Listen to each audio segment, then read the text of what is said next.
Որպես կուսակցության ղեկավար, որը խիստ կարևորում է Նիկոլ Փաշինյանի և նրա իշխանության անհապաղ հեռացումը, ես չեմ կարող դեմ լինել իմպիչմենտի գաղափարին, որտեղ մեր կուսակցությունը, ես մի քանի անգամ դրա մասին հայտարարել եմ, որ սահմանադրական բոլոր մեխանիզմներով կողմ է այս իշխանության հեռացմանը։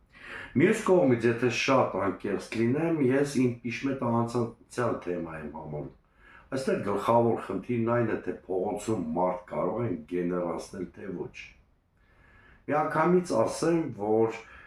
տեսականորեն նույնիսկ հեշտ է մարդկանց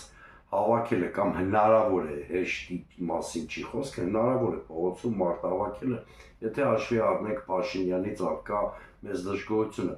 բայց շատ դժվար է մարդկանց տևական շրջան փողոցում պահելը, եթե չկա քաղաքական ծրագիր, եթե չկա ընտրանքային բովանդակություն։ Ահա եթե փողոցում մարդկանց պահելու խնդիրը լուծենք, իմպիչմենտի գաղափարը իհարկե վատ չէ։ Այս հարցում է, որ ես չունեմ իմպիչմենտի գաղափարը նախաձեռնողների վստահությունը, ես այս պահին, գոնե այս պահին նախադրյալներ չեմ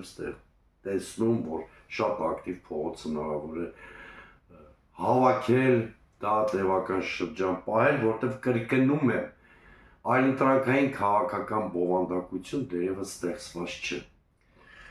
Սա մեկ։ Երկրորդը, ես իմպիչմենտի նախաձեռնությամբ հանդես եկած իմ արգարժան կոլեգաներին, գործընկերներին, ընկերներին հորդորում եմ իմպիչմենտի գաղափարը հակադրության մեջ չդնել հերթական ընտրություններով Փաշինյանին հեռացնելու գաղափարի հետ։ Դրանք փոխ լրացնող եւ ոչ թե իրար հակադրող գործիքներ են։ Մի խոսքով, եթե կարճ ամփոփեմ, իմպիչմենտի գաղափարը ինձ համար ընդունելի է, բայց դրա ռեալիզացիայի հնարավորությունները պակաս հնարավոր եմ ես